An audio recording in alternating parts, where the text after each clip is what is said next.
정치카페 테라스. 청취자 여러분 안녕하세요. 정치카페 테라스 마담 이정미입니다.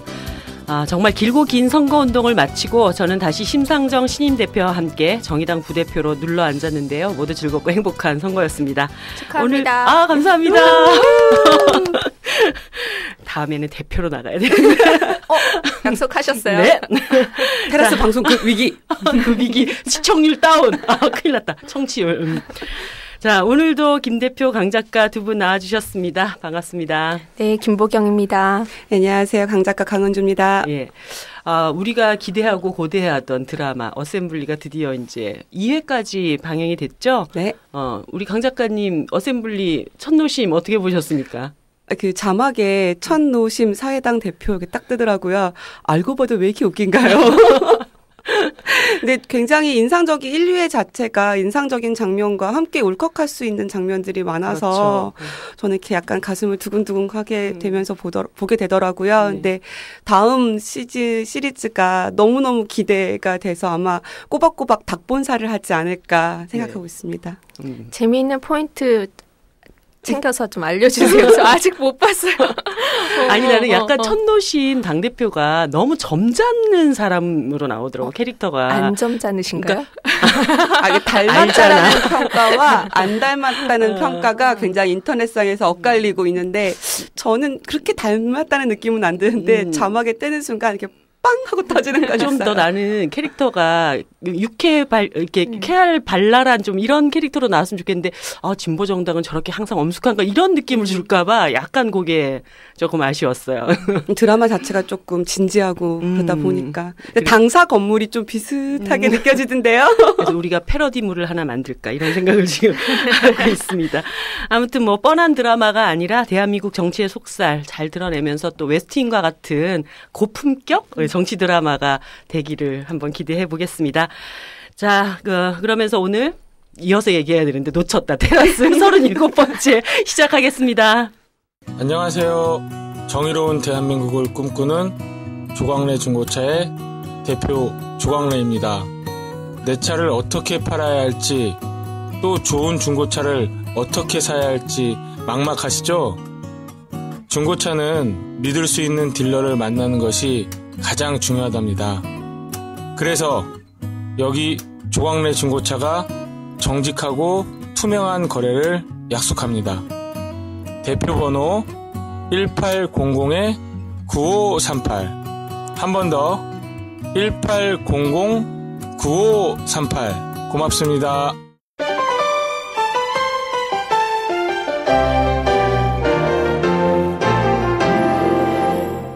자, 오늘은 많은 분들에게 불후의 명곡에서 이분을 많이 뵀을 것 같아요. 예, 거기서 심사평을 하시는 분으로 더 많이 알려주셨을까요? 음악평론가 강원 선생님을 모시고 음악에 얽힌 뒷이야기를 들어보는 아주 재밌는 시간을 가져보려고 합니다. 강원 선생님 안녕하세요. 안녕하십니까. 네. 안녕하세요. 안녕하세요. 저희 테라스에 놀러 오신 소감. 굉장히 참 생소합니다, 지금. 왜 생소할까 생각해 보니까 제가 이런저런 방송은 사실 많이 했는데, 네. 여성분 세 분하고 저 혼자서 하는 방송은 태어나서 처음인 것 같아요. 선생님을 모신 저희들이 영광이라기보다는 선생님이? 제가 더 훨씬 이익이죠, 지금 상황에선. 일단. 네, 선생님 목소리 굉장히 미성이셔서. 왜 미모도 동안이신데? 예, 죄송합니다. 자, 빨리 넘어갑시다. 예, 선생님을 사실 이번에 모신 이유는 새 책을 내셨어요. 딱 보면 새까만 표지에. 아주 첫 책입니다. 그러니까요. 그게 계속 기사의 포인트예요. 네. 어떻게 강원이 첫 책이지? 뭐 이런 게. 저도 계속 검색을 해본 거예요. 강원 프로필에 책이 하나밖에 없어서 이상하다. 뭐 놓친 게 있나 그랬더니 선생님 호와 자가 있으시던데요. 예, 제가 아는 사람은 다 알고 있습니다만 저는 호가 의박이고 네. 자가 산만이어서요. 정말 책하고는 참 인연이 맞지 않은 삶이다. 네. 그래서 이제 결국 아마 영원히 책을 한 권도 못 쓰고 끝나겠구나라고 생각하던 차에 네. 아주 모진 편집자를 한 명 만나가지고 책찍질을 막 휘두르면서 책 써! 그러셨나요? 야, 참 그래서 참 감개가 무량합니다. 네. 아니 사람들이 저도 처음에 호가 의박이라고 그래가지고 이게 뭔 소리야? 눈이 잘 안 보여서 한자를 막 열심히 뚫어지게 쳐다봤더니 뭔지 아시죠? 네. 저희도 그런 호 하나씩 지을까요? 저 있어요. 뭐 허당. 그렇지. 그거는 뭐 애초에. 그러게. 나만 뭐하지? 어쨌든 근데 저는 이거 보면서 왠지 잘 모르는 분이지만 굉장히 깊은 동질감을 느꼈어요. 의박과 산만. 산만. 저는 예전에 학생 그 기록부에 그 선생님이 통지표에 써주시잖아요. 주의력이 산만하다. 네. 주의력이 산만하다. 매년. 예, 6년 동안 끊이지 않았어요. 같은 강씨라서 그런가 봐요. 어머, 그렇군요. 같은 강씨. 뭐 이렇게 막 겪는 게 또. 산만 강씨 두 분 나오셨습니다. 저는 의박 쪽으로 붙을까봐. 정말.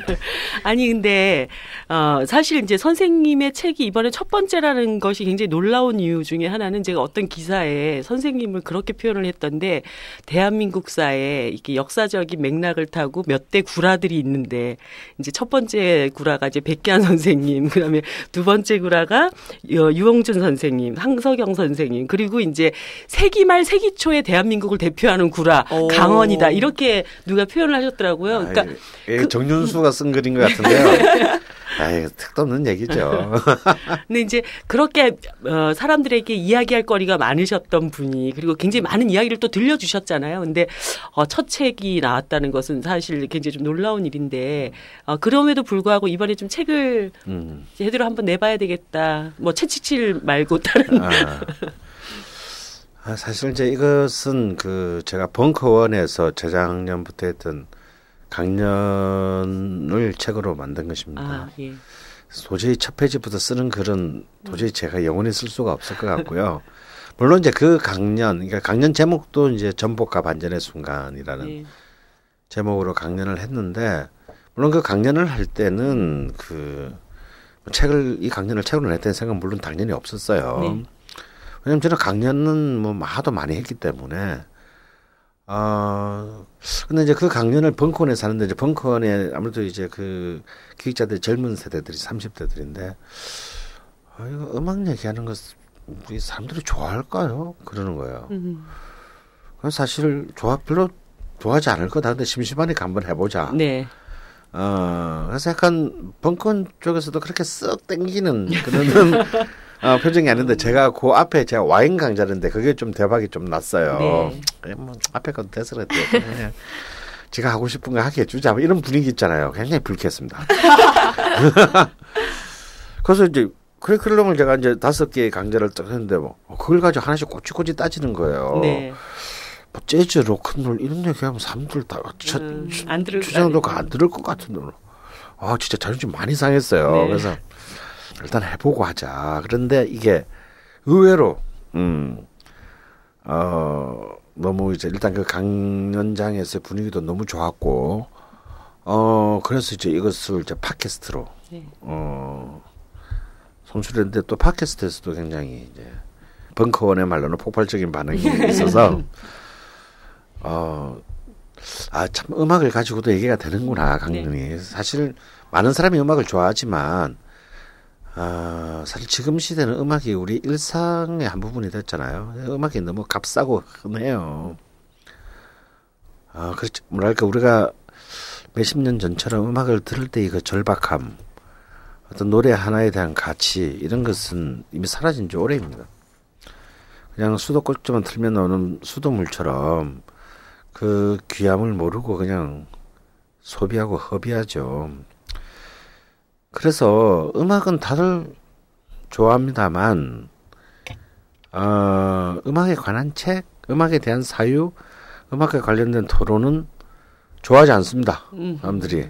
귀찮아요. 실제로 음악하는 제가 팔리지 않습니다. 하물며 음악 전공자들도 책을 읽잖아요. 이제 출판사에서 안 내는 책 중에 하나가 대중음악 관련 책이에요. 네. 아니, 판매가 너무 낮아요. 아이러니 아닙니까? 아니 근데 저는 사실 이 책이 처음에 이제 책을 딱 받았는데 일단 두껍고 책을 이제 사보시는 분들은 다 느끼시겠지만 정말 돋보기를 쓰지 않고 저같이 이제 노안이 이미 온 사람한테는 글자가 너무 작아가지고 이걸 어떻게 읽지 이랬어요. 그러다가 책을 첫 장을 펴들고 한 50페이지까지부터 읽다가 제가 이렇게 침대에 누워서 읽다가 벌떡 일어난 거예요. 너무 재밌어가지고. 그래서 새벽 4시까지 쉬지 않고 달리고 이 책을 한 자리에서 다 완독을 해버릴 정도로 너무 재밌게. 감동적입니다. 네. 누구 책이죠 그게? 딴 책 아니에요 혹시? 아닙니다. 제목 한 번 더 얘기해요. 전복과 반전의 확실히 저도 같은 느낌이었는데 처음에 딱 펴는 순간 저는 외국 책인 줄 알았어요. 미국 책도 이렇게 영어로 조그맣게 되어 있잖아요. 역시 작가시는 같아요. 제가 그걸 원했습니다. 어차피 팔리진 않을 거. 어차피 팔리지 않을 거. 어차피 팔리지도 않을 거. 가오라도 세우자. 이런 비속어는 거 해도 되는 거죠. 네, 그럼요. 예. 그래서 나는 이렇게 글자 포인트를 작게 해서 빡빡하게 해달라. 선생님 주문이었군요. 예, 왜냐하면 저는 요즘 책들은 다 글자가 크고 책 한 권에 글자 수가 너무 작아요. 너무 그게 불쾌했습니다. 그래서 종이도 엄청 절약됐을 것 같아요. 이게 아마 일반 책 포인트로 했으면 한 500페이지 넘어갔을 정도의 분량이었을 것 같은데. 이 대체로 이런 정도면 출판사에서 양장본으로 해서 2권 딱 찍어내는 분량 아닌가요? 그래서 읽어도 끝이 나실 것 같지 않은 마치 천일야화가 같은 책을 만들어달라. 근데 그럼에도 불구하고 강의를 기반으로 한 책이어서 그런지 확실히 가독성, 읽는 속도도 굉장히 빨리 넘어가고요. 그리고 흥미진진한 소설책 읽는 기분으로 읽었어요. 감사합니다. 근데 저는 사실 그것이 어떤 분야에 대한 것이든 어렵게 말하는 사람을 신뢰하지 않습니다. 선생님 예전 글 어렵다고 사람들이 많이 그러지 않았나요? 바로 그래서 제가 저를 신뢰하지 않아요. 이게 바로 반전이네요. 제가 이 전복과 반전의 송의 책을 책 안 나왔을 때 사람들이 제목만 듣고 요즘 제가 또 이렇게 먹방을 많이 하지 않습니까? 네. 전복은 알겠는데 반전은 뭐지? 어디서 나는 거냐? 반전. 예, 김치전만 반, 부추전. 죄송합니다. 허당. 조금. 안 그래도 우리 다음 주에 그래서 제가 먹는 것에 가는 책을 낸 줄 알았나 봐요. 전복하고 반전. 전복은 알겠는데 반전은 뭐지? 이게 90년대 초반에 굉장히 많이 쓰던 단어였는데 지금 다시 보니까 그땐 굉장히 세게 느껴졌는데 지금은 복고풍처럼 느껴지고. 바로 그럽니다. 사실 아마 이 전복이라는 말을 유행시킨 거는 바로 제가 아닐까 싶어요. 근거는 있으신가요? 있죠. 왜냐하면 제가 아직도 기억나는 게 서태지의 3집이 나왔을 때 제가 한겨레 21에 쓴 기사 제목이 주류 질서의 전복자 서태지였습니다. 저 그거 봤어요. 근데 바로 그 주류 질서의 전복자라는 말이 그 뒤에 이렇게 꽈티 이런 데에 굉장히 많이 맞아요. 인쇄가 된 것을 제가 다른 사진에서 봤어요. 그래서 사실 이 전복과 반전은 제가 굉장히 개인적으로 좋아하는 두 개의 단어입니다. 그 전복이 아니랍니다. 아무튼 저희가 이제 선생님이 책을 내신 거 말고도 굉장히 재밌는 일 중에 하나가 요즘 라디오 방송을 하나 하시잖아요. 우리가 다음 주에 또 모시게 될 황교익 선생님하고 우리가 완전히 그쪽 PD님한테 술을 얻어먹어요. 그러니까 술을 한 잔 얻어먹어야 전복이랑 돼. 같이. 전복으로 전완전으로. 계속 헤어나지 못하겠죠. 황교익 강원의 맛있는 라디오 이걸 지금 하고 있어요. 그래서 다음 차 방송도 예고가 되네요. 음악과 맛 이 두 가지를 이제 함께 믹스해서 방송을 진행하고 계신데 어떠세요? 저는 사실 먹는 것에 대해서는 워낙 오래전부터 관심을 가졌죠. 저는 먹는 걸 좋아합니다. 모든 사람이 그러하듯이. 그리고 음악과 음식은 일단 같은 음자로 시작하고요. 라임이 맞죠. 예. 그래서 저는 이제 또 벙커원 얘기가 나오는데 이 벙커원에서 갑자기 이제 재작년쯤에 팟캐스트라는 게 있다. 네. 그래서 저는 사실 팟캐스트가 아직 뭔지 몰라요. 아니면 한 번도 들어본 적이 없고 어떤 제 글 포함한 어떤 팟캐스트도 녹음은 하되 난 듣지 않는다. 어떻게 듣는지를 몰라요 아직. 그래서 아직 들어본 적이 없는데 그런 게 있대요. 그래서 마음대로 얘기할 수 있대요. 욕해도 되고 자기들이 편집을 해드릴 테니 방송을 하나 합시다. 이렇게 먹는 것에 대한 그래서 걸신이라 불러다오라는 이제 일종의 먹방 팟캐스트를 2년 전부터 했죠. 네. 매주 했습니다. 그래서 그걸 하다 보니까 또 이제 많은 또 고정적인 또 꾸준한 팬들이 생기고 그래서 굉장히 재밌는 돈은 안 되지만 굉장히 재밌는 이제 그 시간들을 보내는데 요즘 갑자기 올해 들어와서 모든 미디어들이 미친 듯이 먹방, 네. 국방을 만들고 이런 것이 됐어요. 그래서 뭐 다음 주에 황교익 선수가 나오면은 얘기를 많이 하겠지만 저도 사실 먹방을 하는 주제에 네. 이 미디어가 이렇게 그 미친 듯이 난립을 하는 걸 보면서 좀 굉장히 좀 두려웠어. 지금 요즘 굉장히 두렵습니다. 왜 두렵냐면 사실 그 서구의 이제 미디어가 어떻게 가는가를 보면 전부 다 먹방으로 가요. 이미 1990년대부터. 이유는 간단하거든요. 제가 볼 땐 3가지 이유예요. 하나는 프로그램을 만드는데 돈이 안 든다. 제작비가 싸게. 그러니까 투자비가 굉장히 저렴하다. 일단 그 산업적인 측면에서 보면요. 두 번째는 모든 사람은 먹어야 되기 때문에 기본적으로 대중성이 확보되어 있다. 네. 이 아이템이. 그렇죠. 그다음에 3번째 이유가 제일 심각한 건데요. 미래에 대한 전망을 대중이 미래에 대한 전망을 상실할 때는 가장 원초적인 먹는 것에 대한 본능에 머무르게 된다는 거예요. 저는 지금 한국 사회가 갑자기 미친 듯이 그 먹는 것에 대한 방송에 모든 미디어가 총력을 기울이고 있고 여기에 또 많은 사람들이 또 뭐 흔히 말하는 이제 백종원 네. 신드롬 네. 같은 그리고 또 많은 또 셰프들을 주방에 있어야 될 셰프들을 스튜디오로 끌어내 가지고 이들을 스타로 만드는 이런 이제 그 어마어마한 이게 확대 재생산들이 저는 이제 정말 우리에게 남은 거는 그냥 오늘 맛있는 거 한 끼 먹는 그런 어떤 가장 근원적인 욕망의 충족밖에 우리에게 남지 않았다라는 것을 말해주는 일종의 묵시록이 아닌가라는 네. 생각이 듭니다. 그래서 저는 지상파와 이제 이 팟캐스트를 먹방을 하는 주제에 이런 말을 하는 것은 굉장히 좀 어색한 일이나 그래도 저는 최후까지 저를 변명하는 건 있어요. 네. 제가 방송하는 유일한 이유는 동네 식당을 지키기 위해서입니다. 그래서 광고가 안 들어와요. 동네 식당은 광고를 할 능력이 없고 저는 프랜차이즈와 적어도 식량 산업에서의 대기업을 증오합니다. 근데 우리가 이미 그 대형 우리 뭐라 그랬죠? 이렇게 뭐 이마트나 이런 네. 것 같은 이런 데서 봤듯이 동네 식당들, 로컬 식당들이 살아남을 가능성이 거의 없습니다. 네. 그럼 우리는 이제 앞으로 굉장히 이 어마어마한 그 음식 문화의 풍요에도 불구하고 굉장히 황폐한 식문화적 경험만 남게 되겠죠. 네. 그래서 우리가 동네 식당을 지켜야 되는 이유는요, 굉장히 많습니다. 근데 가장 중요한 것은, 그런 경제학자 그런 분석도 있더라고요. 우리가 동네 식당에서 100원에 돈을 지불하면 그 지역의 경제 효과로 122원이 발생한답니다. 네. 근데 우리가 체인점에서 네. 100원을 주고 사 먹으면 그 동네의 그 효과는 30원밖에 되지 않는데요.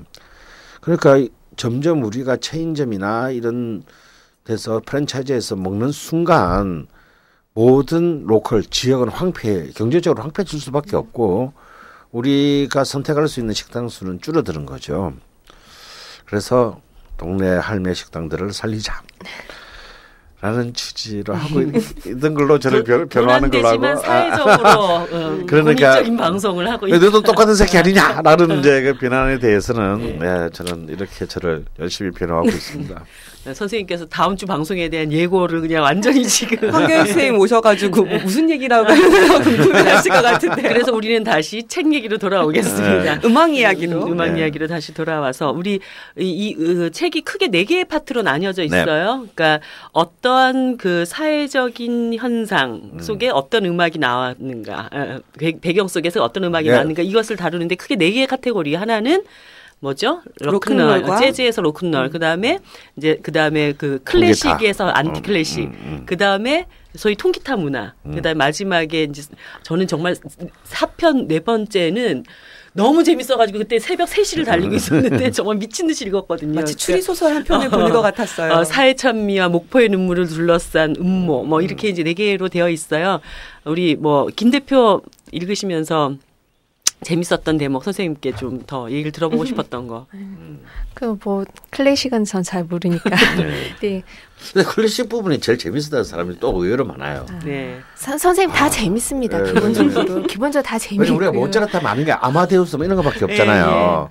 그리고 뭐 카핑 베토벤. 네. 근데 아마데우스를 다시 해석할 수 있는 어떤 그런 대목들도 굉장히 흥미진진한. 네. 기획의도에 잘 맞게 저는 뒷부분 얘기부터. 아니 저 요즘 제가 음악 프로그램을 되게 즐겨 본다. 안 그래도 그 얘기도 나중에 좀 여쭤보고 싶은데 요즘 왜 이렇게 음악 프로그램들이 난리도 아닌가 뭐 그런 얘기 좀 하고 싶은데요. 최근에 제가 후계자라고 해서 트로트계에 이제 오디션 프로그램이 생겼는데 그 열심히 보거든요. 근데 예전에 제가 어릴 때만 해도 지금 덜하지만 트로트는 뭐 엔카다 그래서 뭐 외색이 짙다 그래서 뭐 그런 걸 부르면 굉장히 촌스럽거나 뭐 역사 의식이 없거나 이런 얘기들이 있었는데 선생님이 얘기하신 거에 보면 트로트가 오히려 한국인의 정서에 더 맞다 이런 얘기도 있어서 그게 되게 재밌고 또 요즘 젊은 세대들이 또 트로트를 되게 생각보다 좋아하죠. 많이 듣더라고요. 왜냐하면 노래방 가서 부르기가 신나거든. 네 그런 현상에 대해서도 노래방 문화가 만든 저 서재한테 좀 어떻게 보시는지 궁금하더라고요. 예, 저 트로트에 대한 입장은 저는 뭐 30년 전에 지금이나 똑같고요. 저는 딱 그렇게 정리하고 싶어요. 트로트가 제국주의 일본의 문화라는 것은 우리가 겸허하게 인정하고 우리가 식민시대 때 이것이 한국에 상륙해서 엔카가 상륙해서 트로트가 된 것은 인정하자. 그게 사실 우리가 트로트를 지금 즐기는데 아무런 문제가 안 돼요. 뭐 축구는 우리가 만들었습니까? 야구는 우리가 만들었나요? 근데 이게 꼭 일본에서 온 거라는 것 때문에 우리는 그냥 바르르 뜬단 말이에요. 특히 이제 이 트로트를 만들고 종사하는 사람들. 적어도 자기의 자식이 자기 아빠를 매국노로 생각할까봐. 그래서 트로트를 자꾸 뭐 전통가요라는 둥 뭐 우리 한국적인 것으로 설명. 근원이 원래는 우리 한국이었어. 이렇게 뭐 좀 이상해요 설명이. 합니다. 네, 그 마음은 참 이해가 돼요. 제가 입장을 발 생각해도. 근데 월드컵에 5번 우승했다고 해서 그 브라질의 축구의 종주국이 되는 것은 아니죠. 축구는 영국에서 만들어졌지만 우리가 잘 찬다. 이렇게 생각하면 되는 거 아닙니까? 네. 저는 그래서 이 트로트라는 단어 자체가 어디서 왔는지 자체를 찾아봤어요. 그랬더니 일본 전통 음악에 이제 폭스트로트라는 미국의 음악이 결합이 되면서 이게 엔카풍으로 나온 거고 그게 이제 식민지 시대에 한국에서 발전하고 한국에서 또 독창적인 하나의 음악으로 발전을 했는데 그러면서 이제 트로트라는 이름이 붙었다고 하더라고요. 맞는지도 여쭤보고 싶지만 도대체 이 트로트라는 단어를 우리가 뭐 엔카풍의 음악, 가요 이런 게 아니라 언제부터 트로트라는 이름을 붙여서 쓰게 됐는지는 저는 좀 궁금하게 됐어요. 사실은 참 굉장히 어려운 질문이에요. 왜냐하면 우리가 지금 트로트라고 말하는 것은 1900년에서 1910년대 전 세계 특히 서구사에 유행했던 대중적인 댄스 뮤직인 팍스트로트에서 온 것은 사실인 것 같습니다. 근데 팍스트로트는 이제 2분의 2박자 방식의 춤곡인데요. 아마 그 볼륨 댄스 좋아하시는 분이라면 알 거예요. 세계 볼륨 댄스 선수권 대회하면 꼭 기본 종목 3종목이 있습니다. 왈츠, 탱고 그리고 팍스트로트예요. 그런 정도로 이 볼륨 스포츠 댄스에서는 굉장히 중요한 양식인데 사실은 이 리듬하고 우리 지금 트로트의 리듬하고는 아무 2박자라는 거 말고는 아무 상관도 없어요. 그리고 그 엔카가 한국에 상륙할 때도 식민시대가 끝날 때까지 제가 아는 바로는 제가 찾아본 모든 신문 잡지 자료에는 트로트라는 말이 등장하지 않습니다. 그냥 그때는 그것을 유행가 그밖에 없었으니까 유행가 혹은 가요라고 했어요. 해방되고 난 뒤에 한참 뒤에도 사실은 이 트로트라는 말이 붙지 않았는데 아마 전쟁 이후에 한국 전쟁 이후에 이제 미국의 음악 문화가 몰려 들어오면서 미국 스타일의 음악들이 생겨나기 시작했다는 거죠. 그래 청실, 홍실, 뭐 나 혼자만이 뭐 이런 노래 있지 않습니까? 이거 완전 미국 스타일의 패티 페이지 스타일의 노래들이에요. 모르죠, 강 작가는 청실, 홍실? 알아요. 연세가 굉장히 의심스럽습니다. 근데 그래서 이제 미국적인 경향의 한국 대중음악하고 식민시대도 있어왔다. 우리가 트로트라 부르는 대중음악이 이제 또 동거하는 양상을 가리키면서 뭔가 이것을 구별지키는 용어가 필요했죠.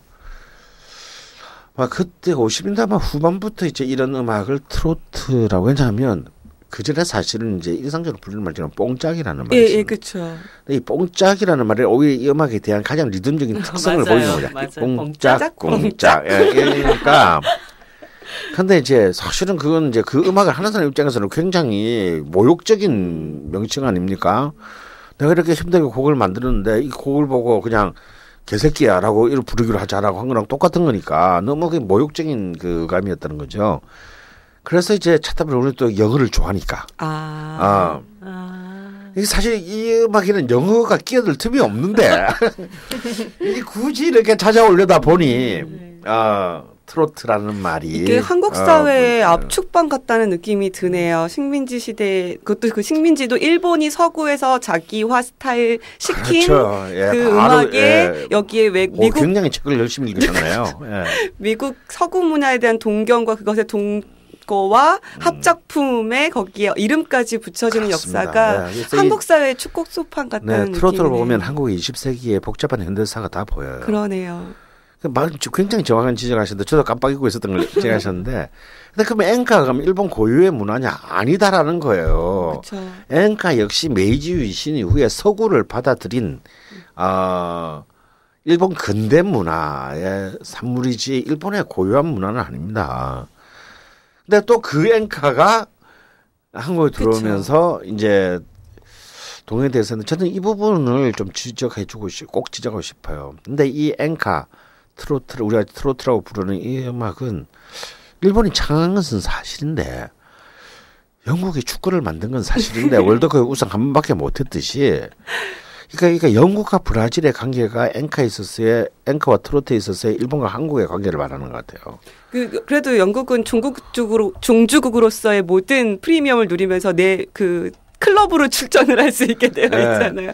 근데 저는 그 미소라 히바리 일본의 굉장히 유명한 엔카 가수의 물론 한국계 자이니치 분이신데 이분의 음악을 처음에 들었을 때 굉장히 놀랐거든요. 그러니까 어릴 때 들었던 왜 이렇게 어머니들이 아버지들이 유행가라고 했던 한국의 그 트로트 음악하고 너무 비슷해서 굉장히 놀랐던 기억이 있거든요.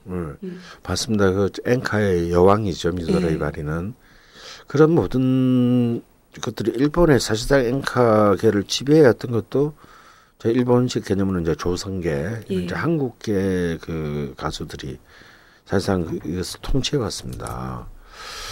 그러니까 저는 그 일본인들의 어떤 음악 미학적인 어떤 특징을 볼 때 이 엔카의 특징은 뭐냐면 엔카나 트로트의 특징은 뭐냐면 제가 볼 때 그 과장된 감정이입이거든요.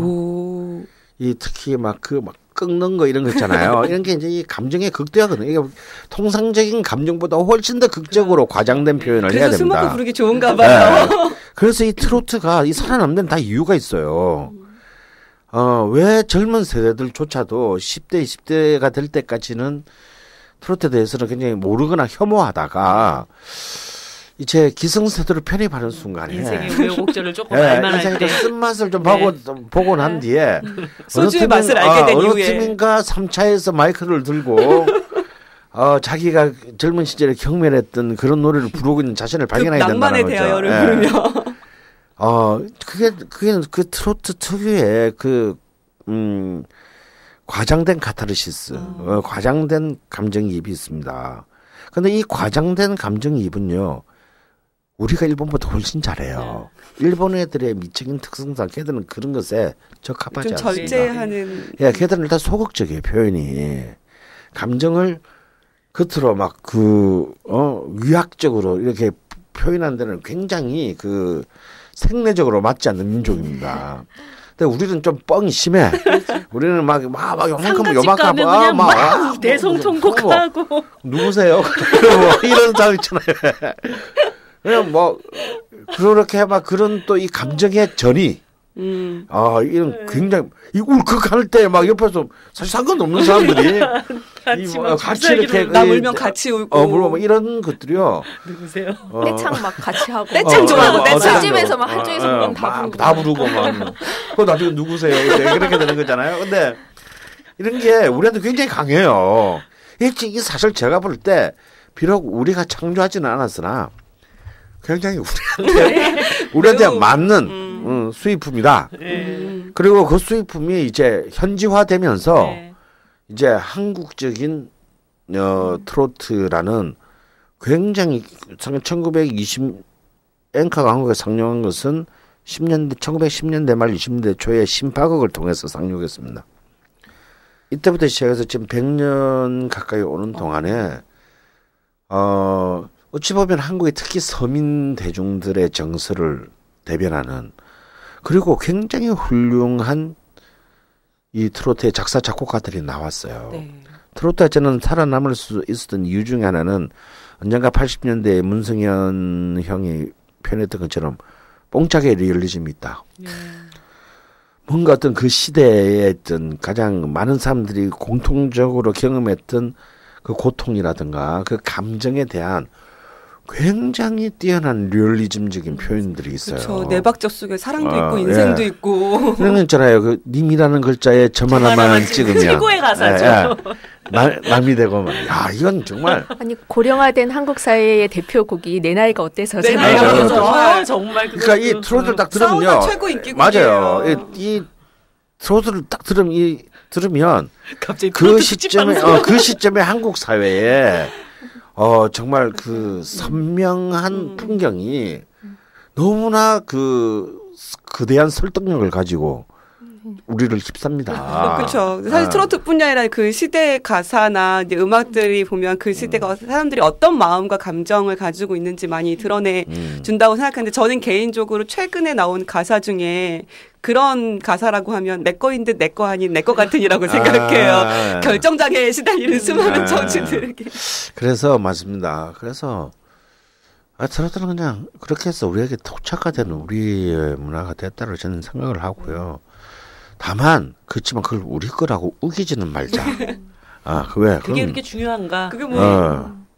그거 중요하지 않다. 근데 사실은 알고나 먹자. 그렇죠. 알고는 먹자. 정말. 원산지 정도는 알아야. 선생님 책을 읽으면 이 음악을 왜 역사랑 같이 읽어야 되는지가 느껴지는 게 우리가 음악은 그냥 각자의 취향이라고 생각하지만 사실은 편견도 가지고 있고 평가하잖아요. 사람의 취향을 평가하잖아요. 넌 트로트 좋아하니까 이런 사람. 나는 락을 좋아하니까 이런 사람. 나는 클래식을 좋아하면 뭔가 그게 우리 안에 다 있고 그 굉장히 민주화되면서 이제 취향들이 각자 인정한다고는 하지만 제대로 알면 훨씬 더 편안하게 받아들이기도 하고 더 재미있는 얘기도 많이 할 수 있고 저는 그런 얘기들이 많은 것 같아서 좋더라고요. 이 책을 읽으면서 계속 생각했던 게 사실은 굉장히 역동적, 다이나믹하고 때로는 굉장히 질곡이 깊었던 한국사의 그 순간순간들이 굉장히 흥미진진하게 음악과 다 있구나. 사실 문화라는 것이 그런 것의 발현이기도 하지만 특히 음악은 우리 주변에 가장 가까이 있는 문화 요소들 중에 하나이고 그래서 저는 제일 마지막 부분이 저를 굉장히 재밌게 읽었어요. 마치 추리소설 한 편을 읽는 것 같은 느낌이었는데 제가 이제 예전에 한번 부산에서 배를 타고 신모노세키로 여행을 간 적이 있었어요. 진짜 관부일락선 타고 가셨네요. 그 이제 부간페리라고 하는 이제 그 야밤에 타서 아침에 도착하는 그리고 이제 돌아올 때 밤에 오륙도도 보이거든요. 근데 그 거기를 타면서 친구랑 둘이 이렇게 우리 오늘 사회참배를 부르면서 이 현해탄을 건너자. 물에 뛰어들 생각을 안 했지. 그 사랑하는 여성 친구였기 때문에. 그게 더 훨씬 쇼킹하죠. 그렇죠. 그렇죠. 여성 친구랑 그러면 현해탄에 몸을 이러면 정말 그러기에 살 날이 너무 많고 사랑하는 남자가 너무 많았어. 근데 그때 그런 얘기를 하면서 저희가 그랬거든요. 정말 남자랑 한가네요. 정말 그들은 죽었을까 그런 이야기를 나눈 적이 있었거든요. 근데 이 책에 보니까 그 두 사람이 살아있었을지도 모른다라는 이야기를 선생님께서 잠깐 하시잖아요. 그 이야기 잠깐 들려주. 예. 저는 윤심덕과 일단 김우진, 조선 최초의 소프라노이고 조선 최초의 극작가이자 연출가였던 김우진의 이른바 관부연락선상에서의 동반자살은요. 일단 이 자체만 보면 20세기 전 세계 연예계 최고의 스캔들이에요. 그렇죠.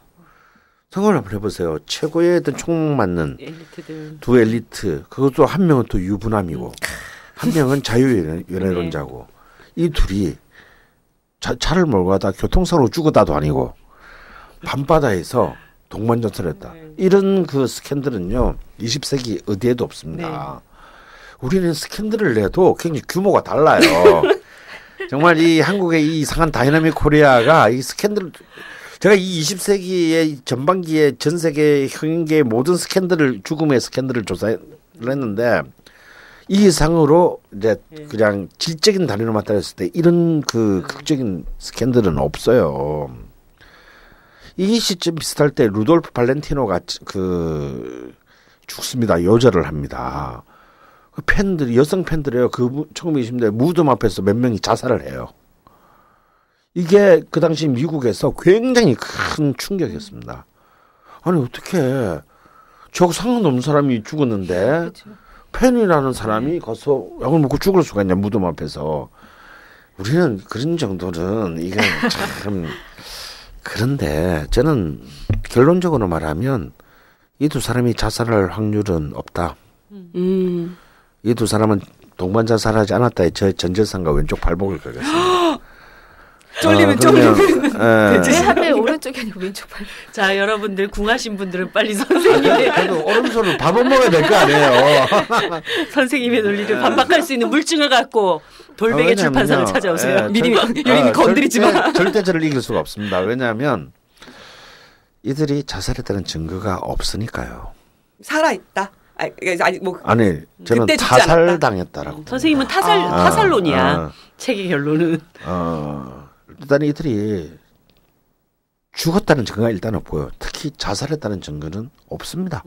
그냥 우리는 1920년 8월 4일 저녁 이후로 이 둘이 사랑에 비관해서 동반 자살했다는 사실을 그냥 믿은 것뿐이에요. 네.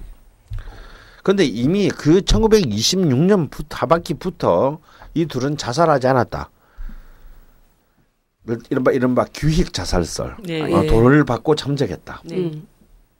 화제를 일으키기 위해서 아니다 타살당했다라는 이른바 타살설이 이 26년부터 29년까지 계속해서 꼬리를 물고 일어나요.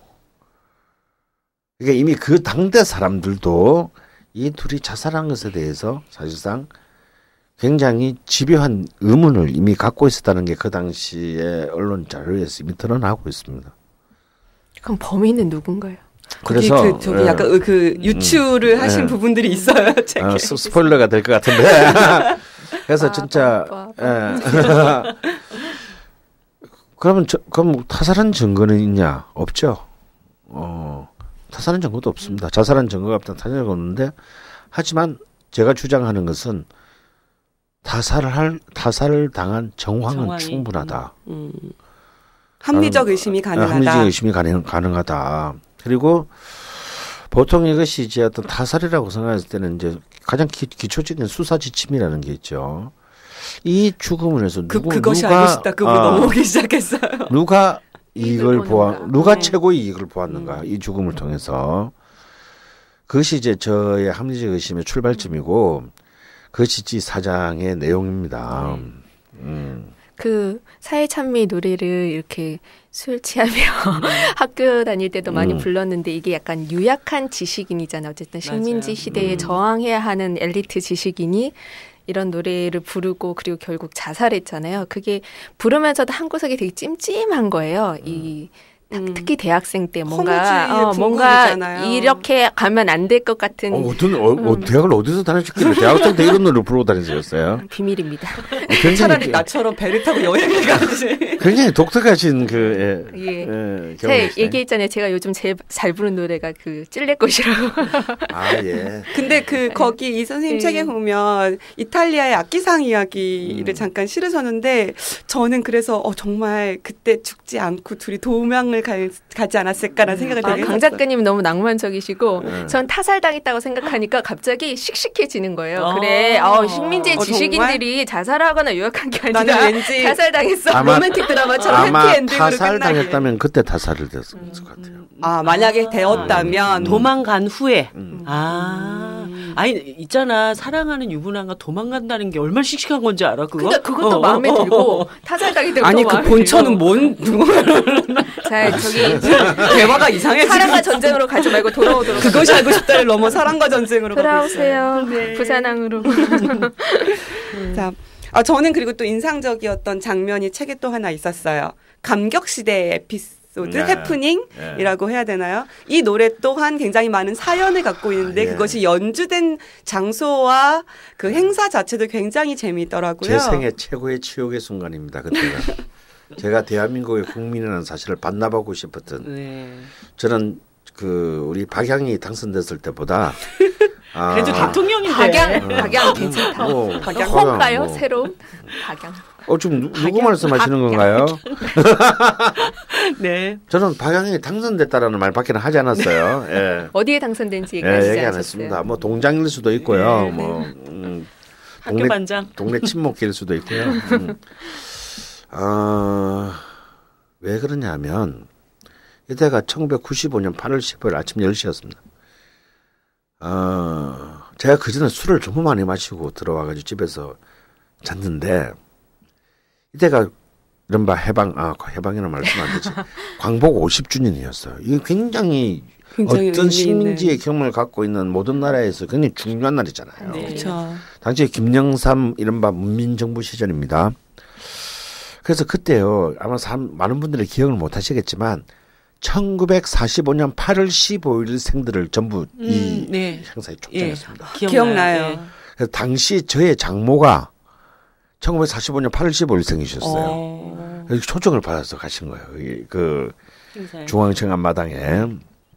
그래서 이제 당시 저의 차랑 식구들이 다 그 에스코트 따라가느라고 술 취한 저만 집에서 널브러져 자는데 그래서 자고 있는데 또 텔레비를 켜놓고 간 거예요. 근데 거실 쪽에서 노는데 감격시대가 소리가 흘러나오는 거야. 그러니까 TV는 보이지 않고. 그 노래를 잘 모르시는 청취자분들도 계실 수 있으니까 살짝 멜로디만. 거리는 부른다 환희에 빛나는 춤추는 거리다. 근데 이게 노래가 아니고 이제 오케스트라죠. 예. 짠짠짠짠짠짠짠짠짠짠짠 이거 하는 거야. 그래서 잠길에 오늘 분명히 광복절인데 광복절 아침에 이 노래가 도대체 어디서 흘러나오는 거지? 꿈인가? 내가 술이 들겠나? 정말 그런 생각을 했어요. 식민지도 돌아가셨어요. 그래서 내가 요즘 막 흑게 들리나 보다. 그래서 정말 술을 너무 많이 새벽까지 먹었기 때문에 막 그냥 기다시피 이제 란닝구 바람으로 거실로 이제 기어 나와서 또 보니까 막 연탄에 김영삼 대통령이 코 벌렁벌렁거리면서 앉아 있고 막 사람들은 막 전부 개가오랑 개가오랑 다 잡고 앉아 있는 화면이 나오는. 그런데 감격시대가 KBS 교향단이 그걸 연주하고 있는 거예요. 그 옆에서. 어째 이런 일이. 총독부 그 도움 있잖아요. 옛날 조선 총독부 그 도움 중앙도움 대가리 붕 잘라가지고 옆에 딱 놓고. 이것도 좀 진짜 희한했어요. 아이고. 난 거기서 약간 그 김영삼 특유의 결기가 느껴졌어요. 이게 뭐냐면 이제 목을 쳐다는 친 거 아니야. 네. 그 오빠가 좀 약간 그때 이 제 기억에는 NHK가 생중계하고 있었는데 진짜 좀 확 그때 왜 그 불어장머리를 고쳐놓겠다라는 그 충격적인 반응이 나왔을 때입니다. 그저 약간 흉측하긴 했지만 결기가 느껴지니까 좋았는데 진짜 역사를 청산하려는 마음이 있나 보다. 근데 감격시대가 나와요. 전혀 몰랐나 봐요. 그 모든 기획단원들 전체가. 그러니까 그 음악 이야기를 조금 해주셔야 될 것 같은데 그 감격시대라는 음악 자체가 어떤? 저는 그 얘기를 하려고 합니다. 그래서 그때 그 모든 사람들이 왜 이것을 전부 아무렇지도 않게 생각했나는 이해는 할 수 있어요. 아마 그랬겠죠. 저를 읽었다가 그 상황을 재현해 보겠습니다. 일단 청와대 비서실에서 문 앞으로 전화를 겁니다.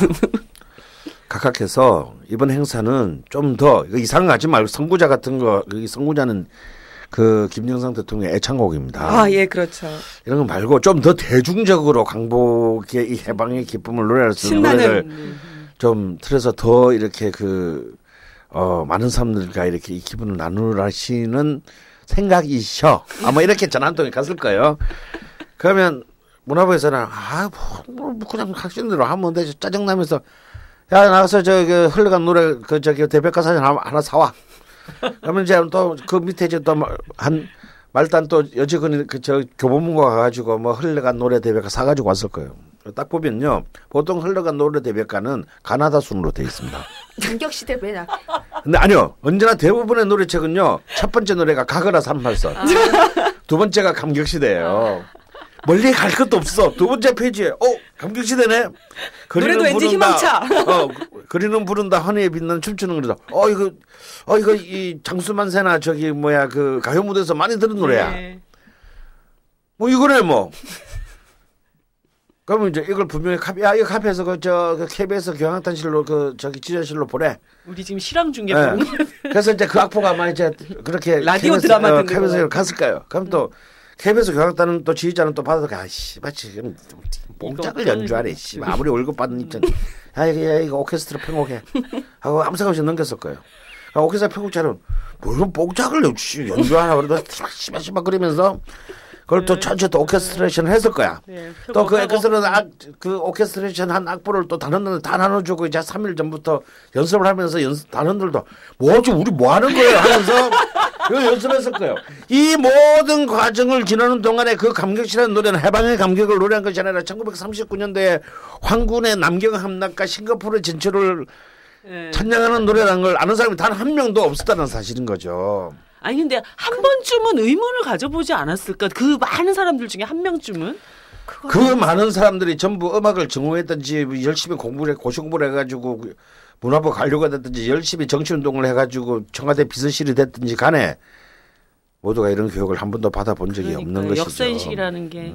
근데 그게 그 선생님 책에 보면 96년도에 홍대에서 강의하실 때 학생들이 김민기를 아무도 몰라서 너무 놀랬다라고 하셨잖아요. 생각해보면 태어나서 지금까지 음악교육은 맨날 합창 연습만 하고 리코더 연습만 했지 이런 얘기 들을 일이 없는데 알 수가 없죠. 음악교육이라는 자체가. 서울음대 출신의 그 음악 선생님이 오셨어요. 지금 저 표정을 보셔야 되는데. 부산에 진짜 완전 그때 우리 막 진짜 못 사는 동네에 막 와가지고요. 지키만한 몽둥이를 들고 어떤 노래를 가르쳤냐면 휘가로의 결혼에 오는 더 이상 날지 못해 라돈네 모빌레 오페라 이탈리아 말로 칠판에 한글로 쓰는 거야. 중학교 1학년인데. 시커먼 머슴애들 앉혀놓고. 시커먼 앉혀놓고. 발음 나는 대로 한글로. 이런 거죠. 그러니까 논피유 안드라이 바르팔로 이렇게 따서가지고. 함성도 그렇게 해서 많이 따라 배웠어. 그걸 그걸 못 부르면 존나 패는 거야 그냥. 결혼식. 그러니까 우리는 이게 무슨 오페라예요. 우리가 오페라를 본 적이 있어요. 그 선생님은 것이고. 모차르트처럼 도대체 이 노래가 어떤 맥락에서 어떤 걸로 나온 어떤 내용을 가진 노래인 것도 모른 채 그냥 안 막히고 살아남기 위해서.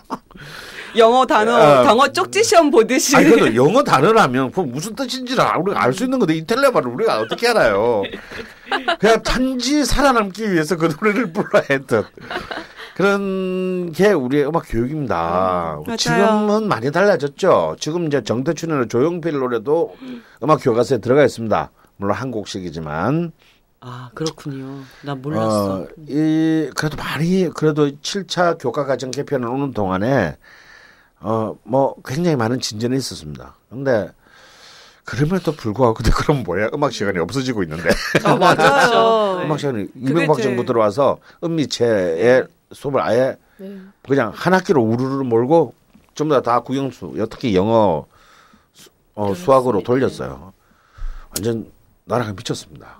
그러니까 예전에 번안가요 같은 거 들어보면은 나는 우리나라 민요라고 알고 들었는데 나중에 저는요 정말 신기한 게요. 저 일본에 처음 여행 갔을 때 신호등이 파란색 불로 딱 바뀌는데 무슨 음악이 나오냐면요. 디디디디디디디디디디디디 이게 나오는 거예요. 저는 이게 한국 노래인 줄 알았던 거예요. 여기 가사가 뭐더라?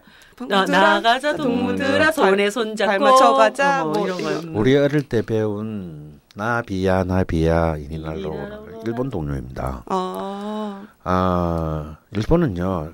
일본 제국주의는 좀 제국주의를 할 만한 것이 1910년 8월 27일에 그 대한제국을 병합한 뒤에 한 달도 안 돼서요. 일본 총독부가 한 일이 뭐냐면 학부 참가집이라는 지금으로 따지면 초등용 음악 교과서를 제작합니다. 네. 그러니까 어른들은 포기한 거죠.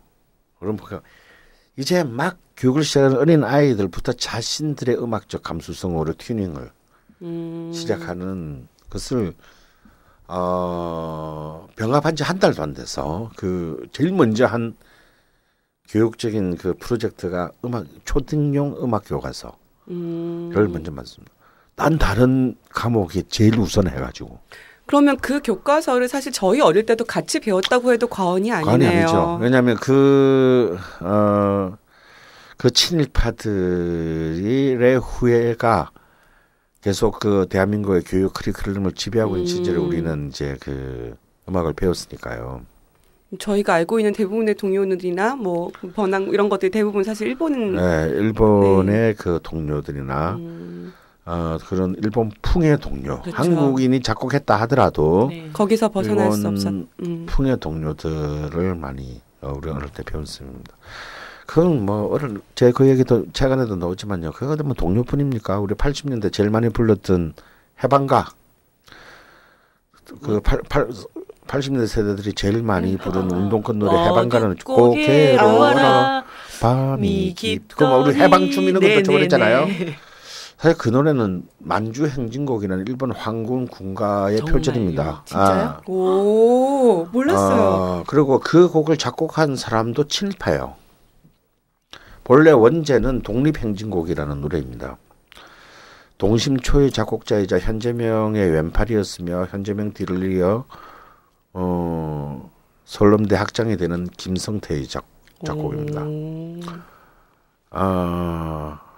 해방되고 난 뒤에 그걸 써도 어떻게 일본 황군가를 표절해서 할 생각을 했는데 참 굉장히 대단한 사람인데. 저도 그 노래를 죽기 살기로 엄청 불렀지만 전혀 그런 노래라는 걸 알 수가 없었거든요. 알 수 없었죠. 아니면 아무도 안 가르쳐줬으니까요. 집회 끝나고 해방춤 추면서 다 같이. 그러니까 우리는 열심히 언니는 지금 충격에 휩싸여 있어.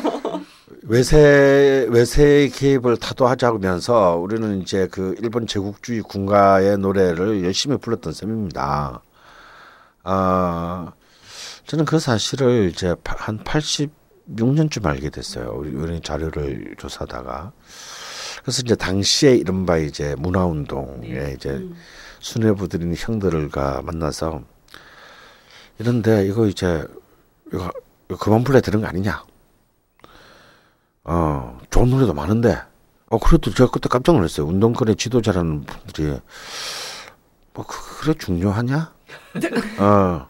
이렇게까지 이렇게 불러왔는데 우리는 다른 의미로 그것을 해석해서 부르면 된다. 부른 거 그렇게 생각이 드는 거 아니냐는 순간 이들에게 우리나라의 미래를 맡겼다가 큰일 나겠구나 라는 생각으로 별로 그때부터 칠하게 지나지 않게 됐어요.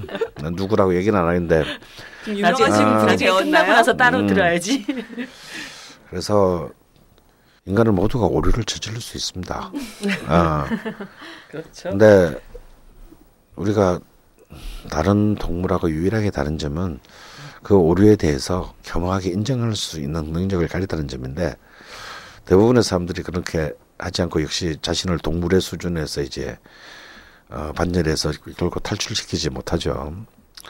그건 한 개인뿐만 아니라 어떤 한 국가도 마찬가지입니다. 8월 10일 아침 그것도 해방 광복 50주년 기념식날 아침에 강력시대에 연주할 수 있습니다. 무지했기 때문이죠. 근데 적어도 그 일이 잘못됐다는 것을 인정할 수 있어야 합니다. 그리고 책임지는 사람이 있어야 해요. 네네. 제가 책에도 썼지만 이게 만약에 프랑스에서 일어났으면 대통령은 하야했을 겁니다. 그럼요. 책임을 지고. 네. 나치의 음악이 울려 퍼졌다고 생각하면. 근데 저는 문화부 국어공무원이 이 일에 책임을 지고 사표를 냈다는 얘기를 그대로 들어본 적이 없어요. 그리고 제가 그 당시 그때는 이걸 사회적으로 이슈가 안 됐나요? 근데 제가 글을 예. 졸라 많이 쓸 때예요. 일간지 2개, 다음에 시사 주간지 2개, 월간지는 셀 수 없이 썼는데요. 아무런 반응이 없다. 반응이 없었어요. 반향이 난. 근데 그런 거 보면 우리나라 사람들은 음악에 대해서 그냥 그거는 뭐 중요하지 않은 그런 거죠. 뭐 90년대 문화운동이 되게 폭발적이었던 것도 사실 그런 거잖아요. 이렇게 많은 힘을 발휘하는 영역인데도 우리는 뭐 그거는 중요하지 않은 일 이렇게 생각합니다. 아니 사실 중요하지 않은 건 맞아요. 우리는 정치, 경제, 사회, 문화 순으로 얘기하지 않습니까? 딱 이게 인간의 중요한 순위에 이게 정치, 경제, 사회, 문화. 국영수 과학인 줄 알았어요. 정치가 제일 중요하죠. 그건 당연합니다. 근데 그렇다고 해서 문화가 중요하지 않은 것은 아니죠. 사실 이 강격시대 사건은 정치적 영역에서 벌어진 일이라고 이건 봐야죠. 정치적인 사건입니다. 전 그래서 그때 좀 그런 생각했습니다. 저 그 술이 확 깨가지고 아침에 그 TV를 보면서 그때 그 일본 수상이 아마 고이즈미였을 겁니다. 일본 수상은 얼마나 흐뭇한 마음으로 이 장면을 보고 있을까. 10년 지나 생각해도 너무 좀 사실 마음이 아프네요. 많이 그러네요. 저는 20년 지났습니다. 20년이구나. 그러네요. 올해가 강복 70년이니까. 그렇죠. 시간도 참 빨리 가네. 예, 그러면 우리 그 한국 가요, 그러니까 트로트에서 그 다음에 이제 한국 가요 쪽으로 한번 조금 넘어와가지고 얘기를 더 해볼까요? 그 선생님, 근데 강헌하면 그 청년문화, 뭐 락 이런 얘기 굉장히 많이 하셨잖아요. 근데 이제 그 책에도 보면 청년문화 통기타 혁명 부분이 이제 강헌 선생님이 어떻게 보면 주 전공 분야인 것 같아서 저 열심히 읽었는데 그 지금은 대한민국의 어떤 청년 음악 이런 것들이 있다라고 말하기가 좀 어렵지 않나요? 있죠. 어떤 것인지. 지금 이제 아이돌 걸그룹, 보이그룹이 다 내 거인데 내 거 아닌 내 거 같은 음악들이 있잖아요. 있습니다. 그리고 이건 우리 대한민국 역사에서 정말 기대도 할 수 없었던 이른바 글로벌 스탠더드 컨텐츠로 K-팝이라는 이름의 어마어마한 위세를 떨치고 있죠. 저는 관심 없습니다만. 제 관심이 없으시지.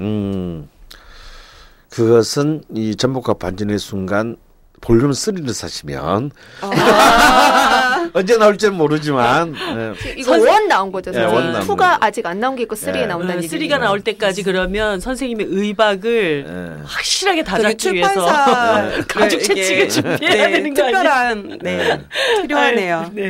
그래서 또 이제 이게 미드의 또 이 낚시질 아닙니까? 이게 꼭 결정적인 순간에 딱 그만 쫙 뿌려놓고 시즌이 끝나. 그래서 어쨌다는 거야. 얘가 죽는다는 거야. 어쨌든. 근데 시즌 2가 안 나와. 이러면 더 죽는 거죠. 방송은 언제 되는 거죠? 사실 이미 그 방송은 다 됐고요.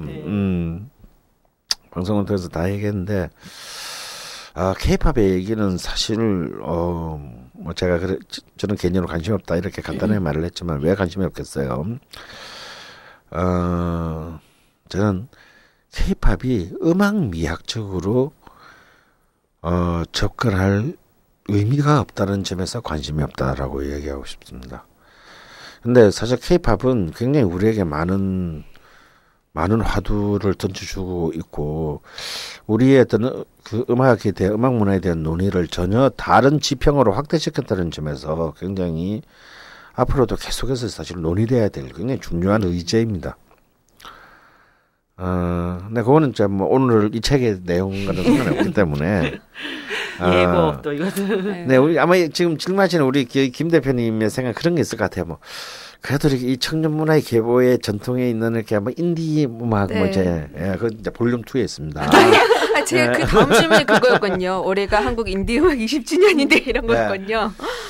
올해가 인디 음악 20주년이고요. 이제 한국 인디를 이끌어갔던 크라잉넛의 20주년 공연이 한 달 전에 있었습니다. 홍대에서. 제가 그 공연도 보러 가서 그냥 좌석을 끊을 걸 괜히 이렇게 스탠딩을 하셨군요. 괜히 그래도 좀 그런가 스탠드에 앉아 있으면 이상하겠지. 그래서 이제 스탠드 끊어다 죽는 줄 알았어요. 그래서 이제 참 그 크라잉넛이 20주년이라니 참 그러게요. 이런 마음으로 봤는데 더 좀 가슴이 아픈 것은 크게 보면 한국의 이른바 그 비주류의 물결은 크게 4번 있었습니다. 첫 번째는 1945년에 조선음악가 동맹이고요. 두 번째는 70년대 이른바 캠퍼스 통기타 군단들이고요. 세 번째는 80년대 이른바 언더그라운드의 물결이고요.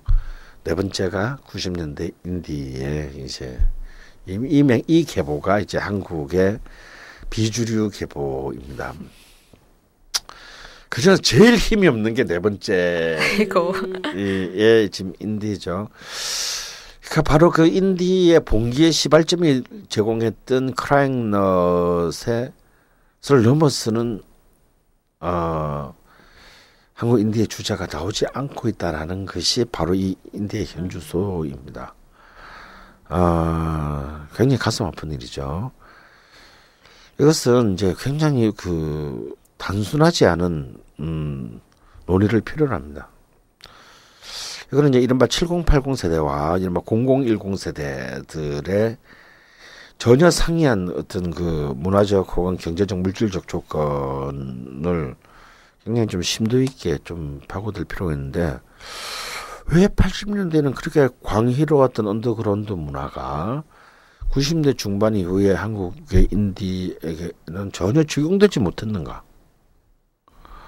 그리고 왜 인디는 굉장히 홍대 앞에 고립된 섬으로 메말라가게 지금 홍대도 다 K-팝 틀어주는 클럽이 장악하고 네, 있어요. 사실상 그렇죠. 뭐 그냥 홍대의 상징성만 지금 기표만 남아 있을 뿐입니다. 인디는. 그리고 어찌 보면 인디라는 것이 어찌 보면 좀 더 가혹하게는 그냥 아직 성공하지 못한 자의 집단을 칭하는 이름. 그렇게 돼버렸죠. 으로 이렇게 돼버렸습니다. 그리고 실제로 인디 출신들 중에서 또 이제 대중음악계로 퍼올려지는 어떤 그 오디션 프로그램들이 계속 양산되면서 이것이 하나의 어떤 대중문화 본류로 진입하기 위한 전 단계 뭐 이렇게로 또 인식되어져. 그러니까 최근에 사실은 레이블 자체가 인디였던 거는 장기하 앨범이 이제 그 다른 레이블이었던 것 같고요. 제 기억에는. 그 다음에 사실은 이제 최근에 무한도전이라든가 이런 다른 예능 프로그램들을 통해서 혁오 밴드 이제 이 아이가 최근에 화제가 됐었어요. 근데 이제 굉장히 핫한 그 밴드가 무한도전이라는 프로그램에 나오게 되면서 인기를 얻게 되고 이 친구들이 대형 기획사에 이제 서브 레이블하고 최근 계약을 맺었다라는 이야기가 나왔었고요. 그리고 이제 사실은 음원도 예능이 점령한 시대가 돼가지고 그렇죠. 이제 그 최근 뭐 국가스텐 논란도 또 있었어요. 또 나가면서 왠지 내 밴드 뺏겼다 뭐 이런 얘기도 있었는데 사실은 이제 수익을 창출하는 구조가 음원이 아니기도 하지만 그 음원을 진출하는 과정이 독립적인 레이블도 불가능하고 이제 사실 제가 어릴 때 음악을 듣던 시절에는 뭐 지구 레코드 같은 유명한 회사도 있었지만 저는 그 동아 레이블의 시대를 좋아했었거든요. 80년대. 예, 그때 이제 뭐 동아기획이 굉장히 유명한 가수들이 많았잖아요. 김현식부터 뭐 김현철, 뭐 이소라, 뭐 푸른 하늘 이때를 그러니까 레이블이 가지고 있던 힘의 다양성이 지금은 기획사가 가지는 과점 형태로 바뀐 게 제일 크지 않을까라는 생각은 해요. 맞습니다. 굉장히 레이블을 쫙 깨고 계시네요. 네. 제가 아까 방 시작할 때 그런 말 했습니다. 세상 사람들은 음악은 이전보다 훨씬 더 많이 우리 삶을 점유하고 있지만 우리는 사실 음악을 더 이상 존중하지 않는다고요.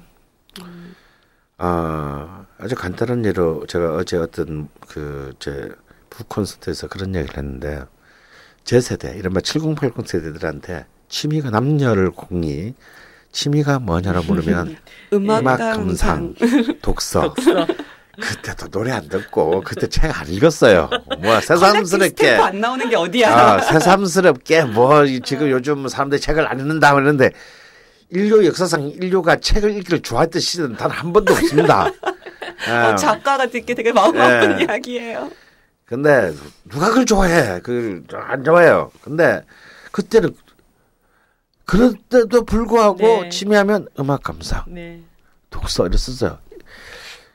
나는 그 마음을 우리가 봐야 된다는 거죠. 이게 뭐냐면 여기에는 그 음악을 듣는다는 행위와 책을 읽는다는 행위에 대한 갈망이 숨어 있어요.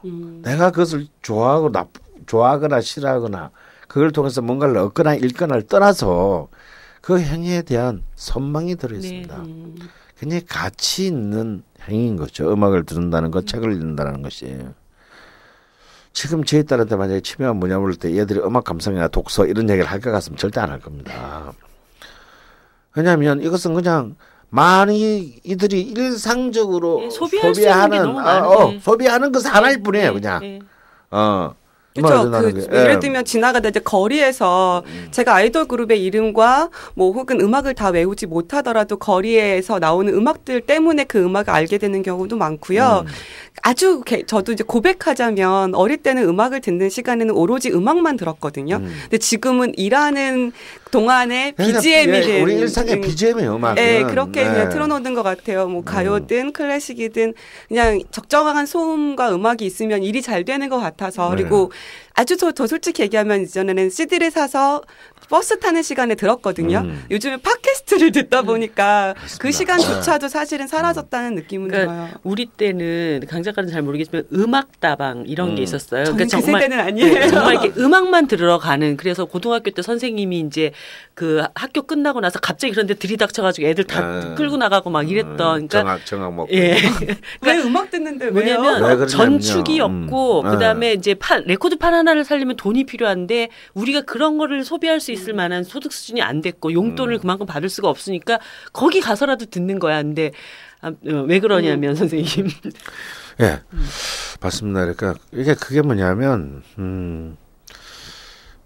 음악이라는 것이 굉장히 음악적 경험이라는 것은 굉장히 귀한 경험이었던 거죠. 아까도 말씀하셨듯이 한 번에 라디오에 나오는 음악조차도 굉장히 귀하게 들었던 그런 시대입니다. 그래서 근데 지금은 그럼 물질적인 조건이 완전히 달라졌어요.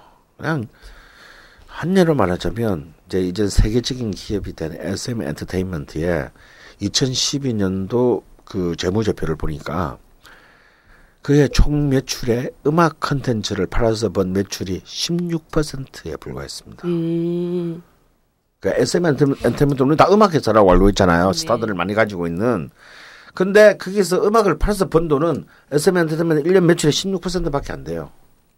그냥 SM 엔터테인먼트는 그냥 음악도 만드는 회사인 겁니다. 예를 들어서 동아기획의 매출의 100%는 다 음반입니다. 그 말로 수익이 이런도 있을 수가 없는 회사죠.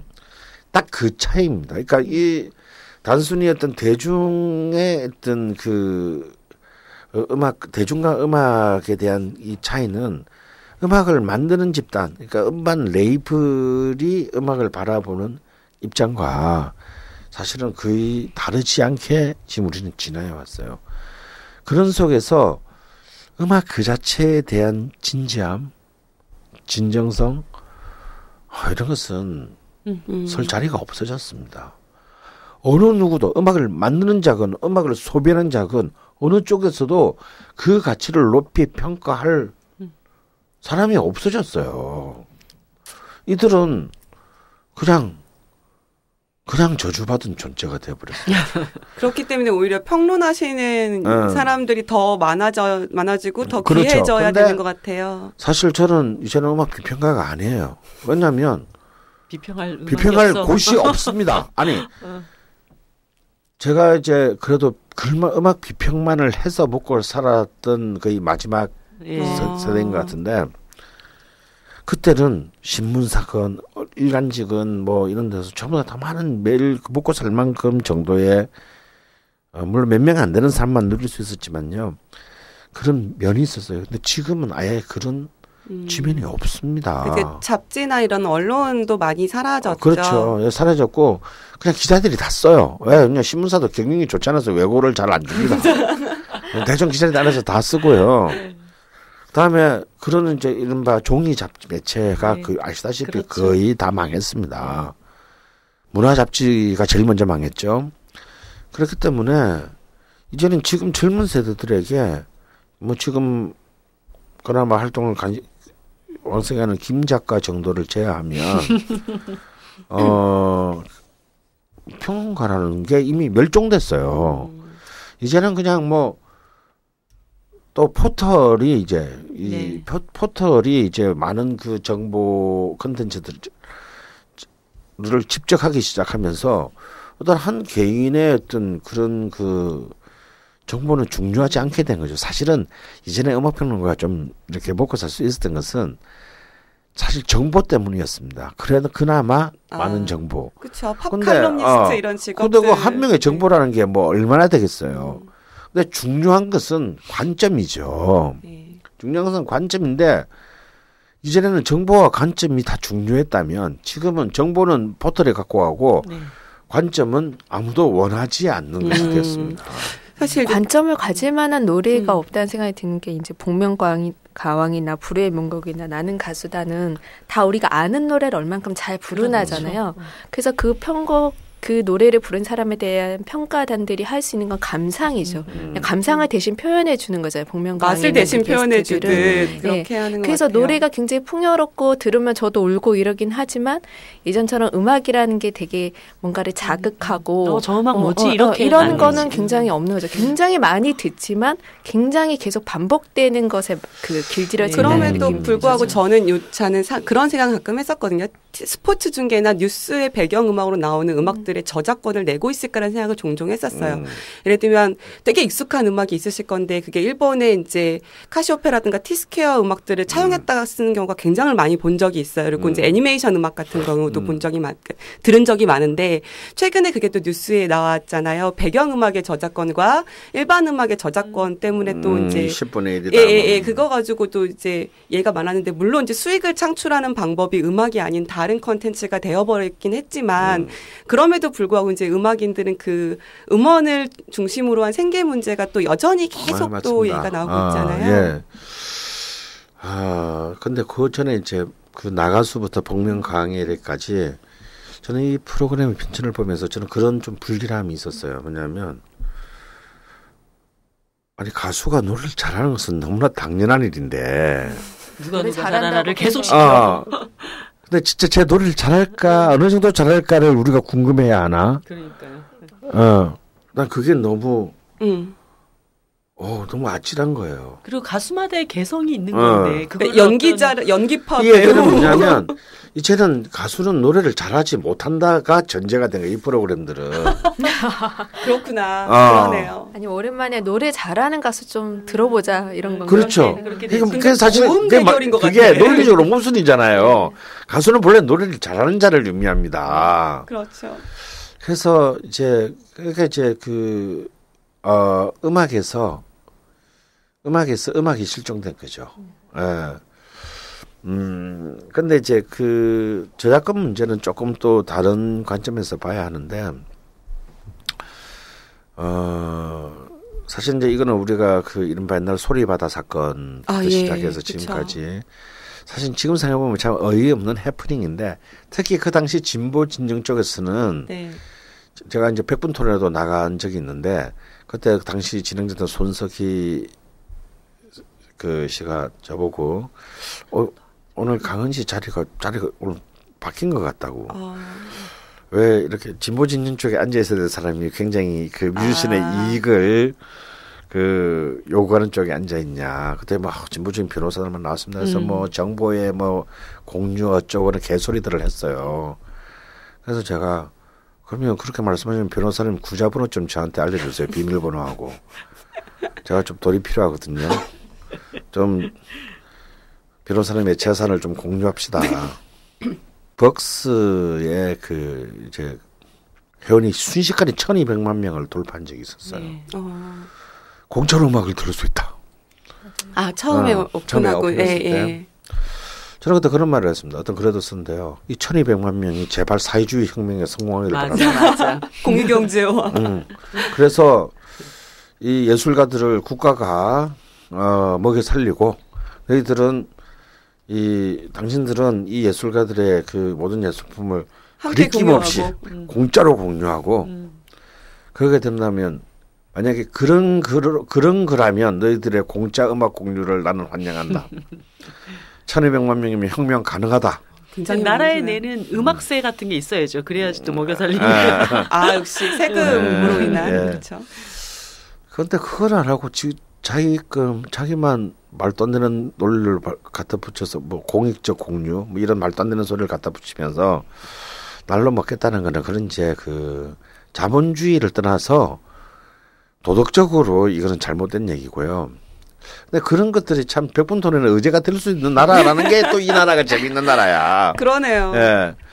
그건 참 재밌는 나라인데요. 근데 이제 지금은 또 어느 틈에 그런 그 정도는 이제 가지고 문제는 되지 않습니다.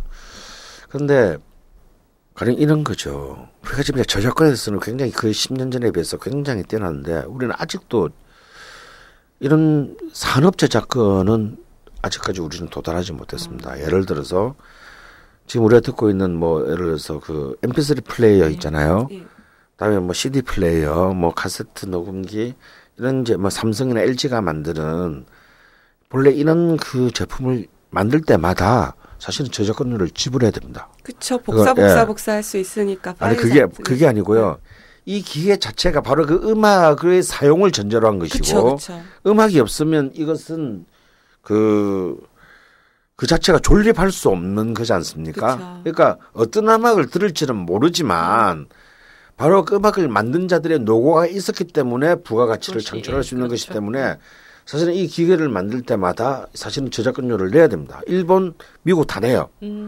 그런데 한국은 아직 안 내고 있지 않습니다. 왜? 기업의 힘이 훨씬 더 크기 때문에. 그리고 국제시장 경쟁의 논리에서 이 원가가 올라가면 안 된다라는 것 때문에 아직 이 산업 저작권들은 지금 완전 취해법권입니다. 그리고 MP3 사업이 한국에서 이제 거의 사양 산업처럼 되어버렸어요. 스마트폰의 보급에 따라서. 그래서 스마트폰이 내야 되는 거죠. 대신 이제 스마트폰이 내야 되는 거죠.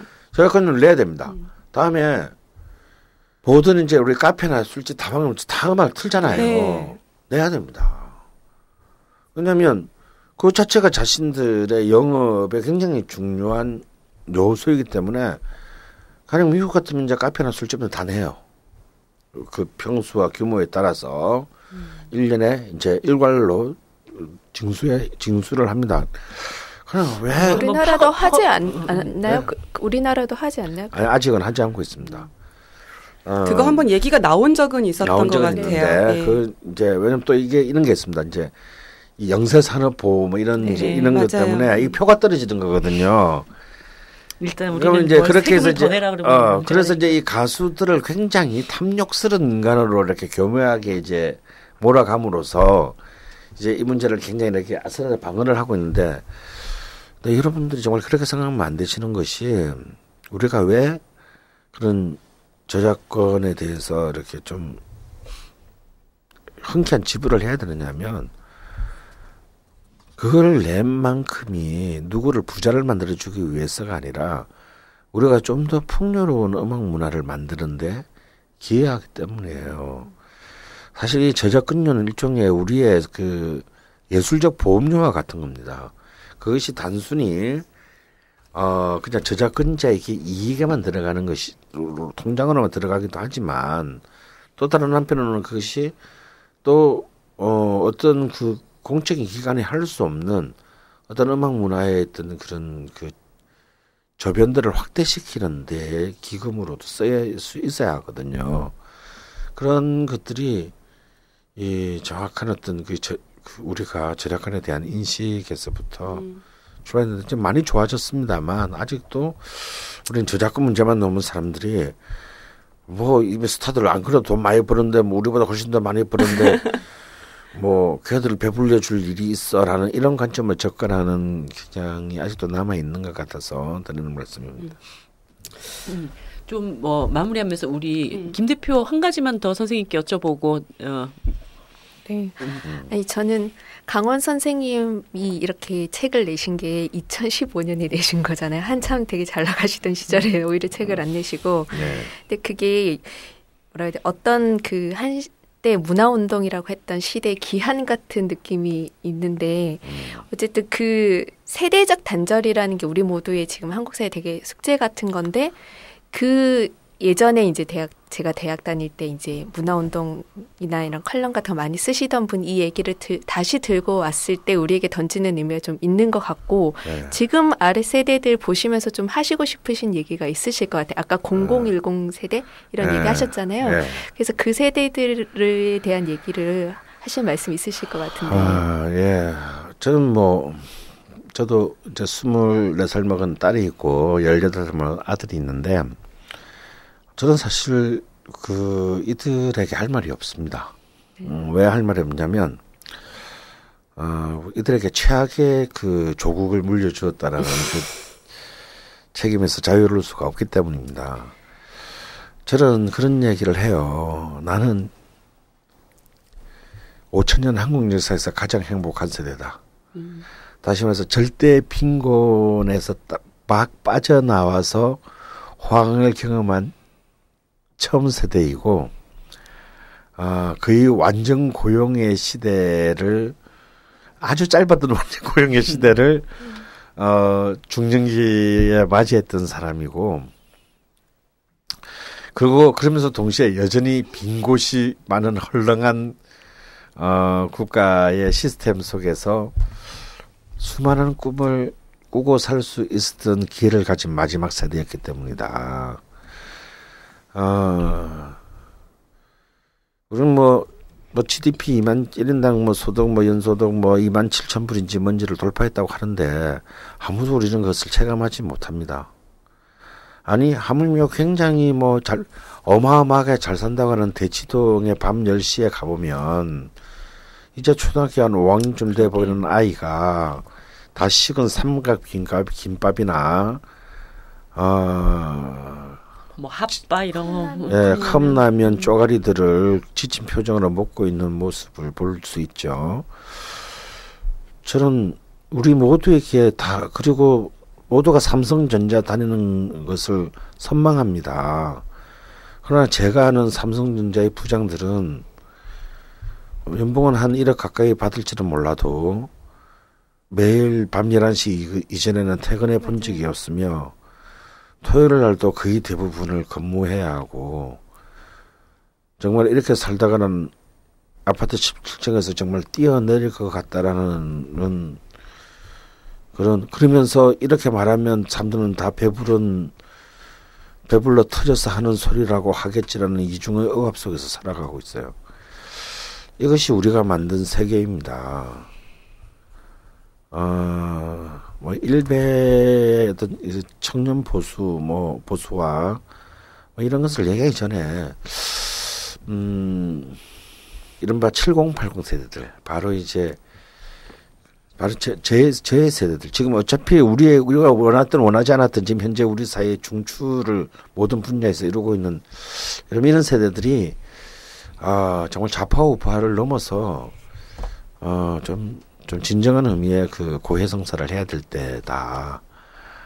우리가 어떤 일을 저질렀는지 어떻게 해서 이런 세상을 얼떨결에 만들고 물려주었는지 또 그 앞에 세대를 끌고 와서 비겁하게 책임을 물어들지 말고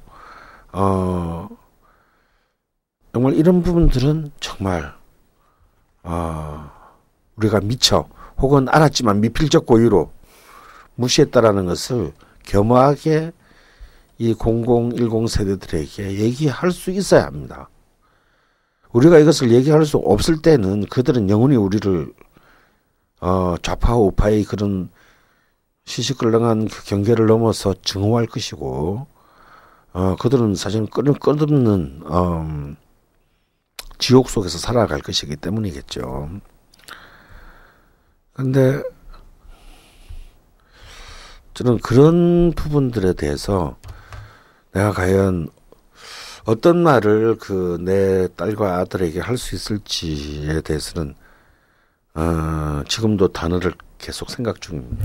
네. 예, 선생님 얘기가 갑자기 이제 음악과 역사의 얘기에서 우리 인생에 대한 얘기로 다음 이 시즌 전복과 반전의 순간 2편 언제 나옵니까, 선생님? 저는 잘 모르겠는데 출판사에서는 올해 말에는 나와야 되지 않겠냐라고 하고는 있습니다. 네, 그래서 올해 말에 나오고 뭐 한 내년 상반기에 3권이 나와서 일단 이 책은 뜰까 합니다. 네. 그러면 2권, 3권이 나오면 또 방송에 나오셔서 더 좋은 음악 얘기 해주실 거죠? 아마 그 사이에 명리학 책이 먼저 나올 것 같아요. 네. 명리학 이야기도 또 들어야 되는데. 네. 또 그런 혹세무민의 또 책으로 단골 게스트로 자꾸 나오시게 될 것 같네요. 예, 책 제목은 전복과 반전의 순간입니다. 제 뭐 취미는 책 잘 안 읽는 독서이긴 하지만 이 책은 정말 재밌습니다. 예, 책 맨 앞에 20세기 이후 인간의 일상에서 음악이 개입하지 않는 순간은 거의 없다. 이렇게 선생님이 말씀을 하셨는데요. 지금 이 순간 여러분의 인생에 개입한 음악 한 곡을 들어보시는 것은 어떨까요? 오늘 강원 선생님 모시고 진행한 테라스 이것으로 마치겠습니다. 수고하셨습니다. 감사합니다. 수고하셨습니다. 네.